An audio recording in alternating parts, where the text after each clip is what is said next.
Welcome back to Civilnet. I'm your host, Patrick Elliott. I hope you all had fantastic holidays with your families, with your loved ones. We're excited for a new year in Armenia, and part of the vision for Armenia's future, of course, is young Armenians who are building this country, who are building the future for the culture, for the homeland, for the people. And with that in mind, I'm delighted to be joined by my friend Erik Yeghyan, who's a Artsakh 2020 combat veteran and a future winemaker. Thanks for hopping on, man. Thanks for having me. Can you tell us a little bit, you shared with me a really intimate but beautiful story about your unit in Artsakh. Can you walk us through that and share a little bit? Sure. So before the war, me and a lot of my friends, we were kind of like, didn't want to spend our future in Armenia. So we were all thinking like, whenever we're done with this, with the army service, we're gonna leave Armenia definitely. But when early of my army service, the war started, we kind of reevaluate all the things, I mean, at times like that, you just value everything and the homeland and the people and the responsibility that you have. So later when me and my friends were talking, so we all had in mind to leave Armenia, but after that, it all just been changed and we just decided to stay here and start something nice and something new. Can you tell us a little bit about your experience post-war? I mean, you served another year after the war. I mean, everyone really wants to know a little bit about the reforms, about the things that are being done. Have you noticed anything like that? Well, I was there. To be honest, at the time I don't think like a lot of things were done. I mean, maybe the government were focusing more on Armenia because it was pretty hard to bring new equipment and everything. But there definitely was some. I mean, a movement. I mean, things were getting better than they were before, and government were spending more probably on the soldiers and on the army. But at the same time, it was pretty hard for them, I think, as well to create everything from zero as well, because after the war we just had to start from zero as well. But it was pretty hard for them as well. But I think they've tried to do the best, and for some time they succeeded. Yeah, so you were seeing some differences when you were stationed in Armenia? Yeah, while I was there, I saw the differences. I mean, I'd say the army is a little bit different than it should have been. That's what I think. So after that, I remember there were a lot of things that we started to do by law. So before that, it was a whole different thing. But after the war, I think, the government focused on basically recreating of the army, new units were created, and the ones that already existed. Personally, that's my experience, and that's what I felt there, and that's what I saw. So at one point, I realized that law was in the very, very first place. And I don't think I've seen that before the war. Like more discipline, more adherence to the law? What do you mean? So for example, before that, it was much more like, they tried to be more humanitarian, let's say. So we pretty much did a lot of things that were against the law, let's say. But I mean, in general, in the army and the personnel and everything, and everyone have done plenty of things that was against law. But after that, a lot of things were changed. So. Oh, I mean, you don't have to give specifics. I don't want to get you in trouble or anything, but it's a known thing that there's like gambling and stuff that's being taken. So you're saying they're cracking down on this kind of stuff? At least they were trying. Okay. I mean, definitely takes a lot of times to do good reforms, but at least what my experience was and what I saw was that at least they were trying. Okay. Did you see like any improvement in the officers or more training for you guys rather than, because from what we know is like for conscripts, it's generally you're sitting, you're sweeping the floor, you're smoking cigarettes, but there's no constant training, fitness, shooting. Have you seen a difference in the culture in that way, or is it too soon? Definitely, because I think before the reform started, it was probably August or September 2021. it was much more on papers. We were really, really strong. Everything was fine. Everybody could like hit every single target when they shot and everything, because they never went to shoot, to shoot a gun or whatever. But after that, we saw like the trainings were more and more often, and the offices were a little bit different. So we had like the class as well. They teach you. I mean, if you had an equipment, I don't know, if it could have been a gun or anything like a car and whatever, they teach you how to use it and everything. So I definitely, started from June 2021. I think that's when the reform started in Artsakh. That's when it was signed into law. Yeah. What about cell phones? I mean, we know that during the war, we noticed, from us, from the public, the civilian perspective, we know during the war, like people were filming troop movement, and then lately it hasn't happened, like at least in September of 2021. We've noticed there's a lot more discipline. Are they cracking down on cell phone usage and that kind of stuff?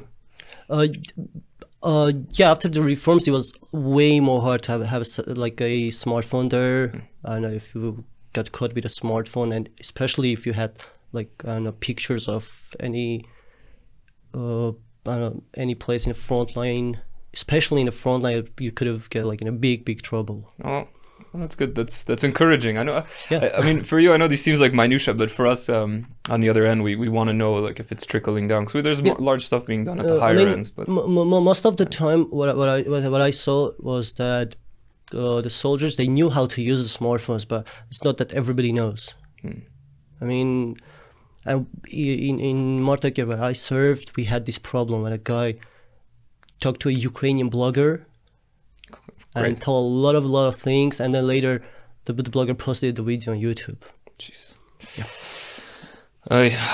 Well, I'm glad things are getting somewhat better.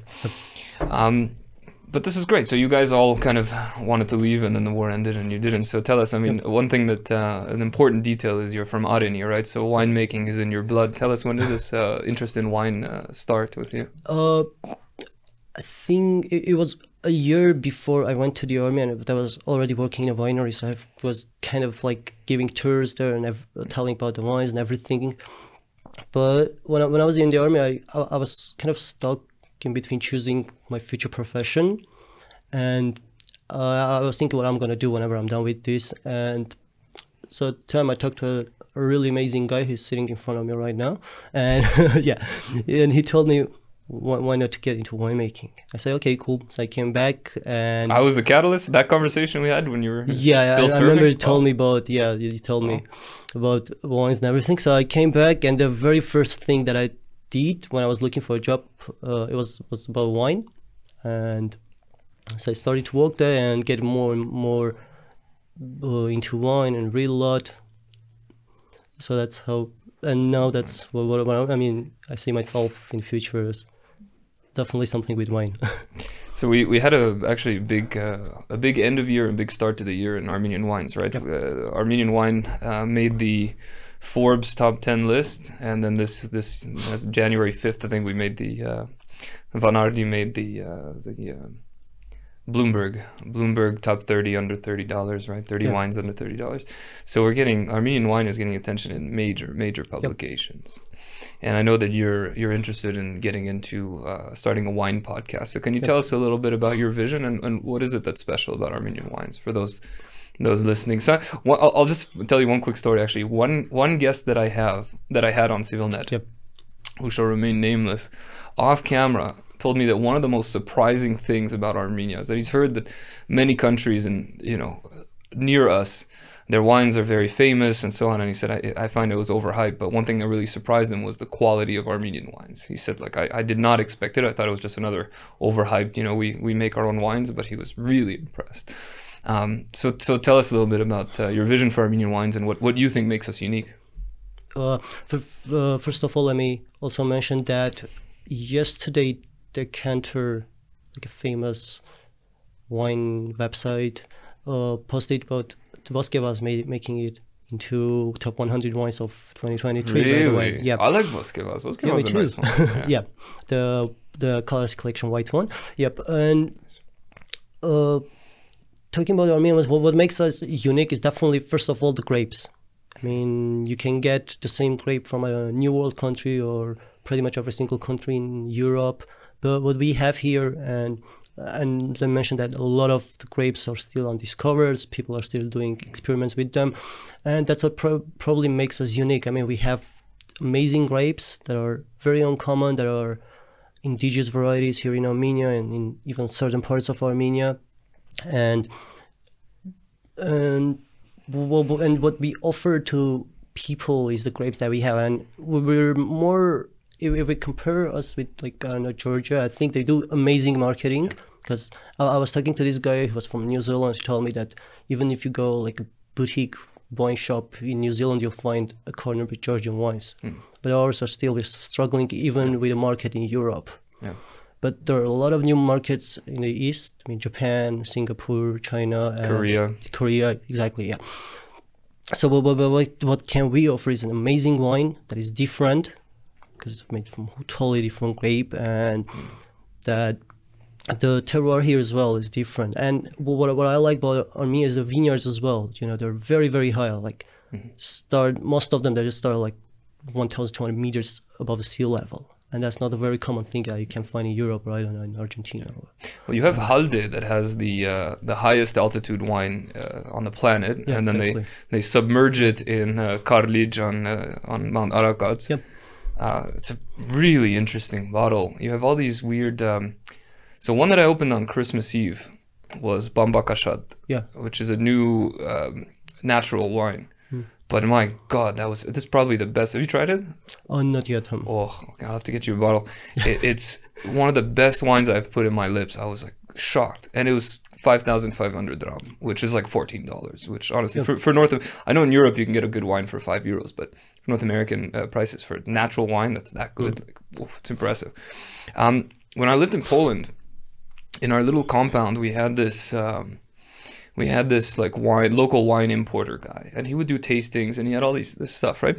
So my wife, she's the wine drinker in the family. I got into wines because of her, but she would order when we first started visiting Armenia together. So this was long before we moved here, but she fell in love with Armenian wines, and so she can find in Belgium you can order takar. Yep. So she was getting takar reserves shipped to us in Warsaw. And so she brought a little bit to this guy to taste, and he was like really impressed. He really liked it, and we said, like, look, if you can get it, we'll just buy it directly from you. So every week we'd stop by and be like, hey, when are you getting Armenian wines? When are you getting? And finally he says, look, guys, I'll explain it to you. He says, I can't just order it and sell it. I would need to educate people on where it comes from, the region. I'd have to host tastings, and then I would have to push it to sell. And the problem, though, is that for the local market, they would much rather get a wine that they know for €10 rather than a wine that they don't know for €20, right? They would rather just grab something Italian, Portuguese, or French, right? And then he pointed, he's like, look at this shelf. Like, I have trouble selling these. And he shows me, and it's Georgian wine, Lebanese wine, Israeli wine with like dust on the bottom. By the way, it's fantastic Georgian wines, it's fantastic Lebanese wines, and there's fantastic Israeli wines. You know, and they're gathering dust. You know, because people don't know, they don't know the region, and they need to be educated on the region first. So we kind of have this issue. What do you think that, I mean, in your opinion, what can we do to I mean, it's great we're being put in major publications, but we need to kind of raise the profile of Armenian wines. Actually, the reason of starting a podcast was just that, to bring awareness on Armenian wines. Because we have amazing wines, we have amazing stories about wines, and we have amazing wine culture that dates back, I don't know, like 6,000 more. Yeah. More than 6,000 years ago, and that is what we need to promote, I think, about our wine culture. Because I was talking to this French guy yesterday online, so I was asking, like, if I go to France, like, how many bottles of wine can I bring? And he's like, no, but I mean, people there still think of other countries that, I mean, they don't have maybe that great of wine, but definitely we have a lot to offer, and we need to promote and do. We need to find what Europeans are looking for, because you can bring, you know, some of the wines that we have, some of the grapes that we have you can bring that kind of wines there, because their palate is not, and is not used to it. I mean, we have to understand what the market really wants to see. I mean, it's really amazing that right now it's getting more popular to have, like, I don't know, wines aged in goddesses and everything. So I mean, we have to promote all of that and the traditional winemaking as well, alongside with European winemaking. It's interesting. From what I had understood, and you can correct me if I'm wrong here, but what like Georgia really focuses on is the traditional way of doing it. They don't mix the grapes and so on. Whereas because we lost a lot of our winemaking traditions because of Soviet times, Armenians tend to experiment a lot more with the wines, and it does lead to some very interesting. I'm a big fan of Areni Merlot. What's it called? Vanardi won gold with Areni Syrah, which it's such a great winery. Like their reserve is incredible. So I like the fact that that Armenians are experimenting with different grapes. They're coming up with some interesting varieties. What's your take on that? Experimenting, mixing. No, I'm really happy that people are trying to create something new, because it's it sounds a bit funny, but it's in our blood, you know. People, like, whenever they see someone succeed in this way, they just think that this is the only way that needs to be done. But experimenting is always amazing, you know. And right now there's a good tendency, actually. People are starting to make much more, like, I don't know, bed nuts and natural wines, especially. Yeah, natural wines are huge in Armenia. They're experimenting with, I don't know, with oak. They're experimenting with garasis, with different grapes. They're creating different blends, and that is amazing. And those kind of experiments bring you something amazing. And yeah, I agree. I find that one thing that we're failing at is telling our story. I've had a few podcasts on this subject, and I think the winemaking is a part of that, because we have such interesting tales that are not being told. And I'll give you a very good example. I was reading that there's been a resurgence of Greek wines in the United States, because what happened is this Greek restaurant owner started going to all of the local Greek restaurants in Florida and preparing a wine list of Greek wines only, and pushing it on people, on Americans going for dinner, and pairing it with dishes, like creating this package deal. I can only speak from my experience in Poland, but in Poland there's multiple Caucasian restaurants, Georgian restaurants, or Armenian restaurants that are owned and operated by Armenians, where they're serving Georgian wines, or that, if this is offending anyone, I'm sorry, but that disgusting Armenia wine that's like 1,000 dram or whatever. You have the opportunity to educate other people on, you know, again, there's nothing wrong with Georgian wines, but if it's a Georgian restaurant, I'm going to try Georgian wines. If I'm at an Italian restaurant, I'll try Italian wines. But you have an Armenian restaurant and you're serving Georgian wines. Why? Like, why aren't you educating the populace on our wines? And the truth is, then you look at it, a lot of Armenians don't even know about our own wine stories, right? Well, the problem is the same in Armenia as well. Most of so I worked in the industry for over a year and a half now, and I see lots of Armenians. They're going for cheap Italian wines. Yeah, we're seeing a lot of that. Nothing, rather than like drinking a good Armenian wine. Yeah, and that is another problem that needs to be changed. I mean, for the past 15 years, we went from like half a liter per person. Now we've got like Armenia drinking 4.5 liters a year, but per person. You're seeing less vodka now on tables and much more wines, which is very good. But we still need to work a lot on promoting Armenian wines, and they're definitely not the big players, you know, the Garas, Armenian wine, everything. I mean, they have it in every single corner of the world. But we've got like some small producers that create amazing wines, very, very different wines, that we need to work with them and help them to, I mean, the government even should, because the winemaking right now is a key factor in the Armenian economy. It has a huge role there. It can become a major industry, and a major employer, right? So the government as well should try to help as much as possible especially the small wineries that, you know, the small project that they make, like, I don't know, 2,000 or 3,000 bottles maybe a year, but they put their soul in it. And for me, it's always most of the time, I mean, I definitely had my favorite wines. And can you list some for our listeners? Yeah, definitely. I'll tell about it in a minute. So most of the time I was not selling the wine, but I was selling the story of the wine. So right now I find I don't know, my favorite one is Karia Red. Definitely. I really like Karia. Yeah. That's a good one.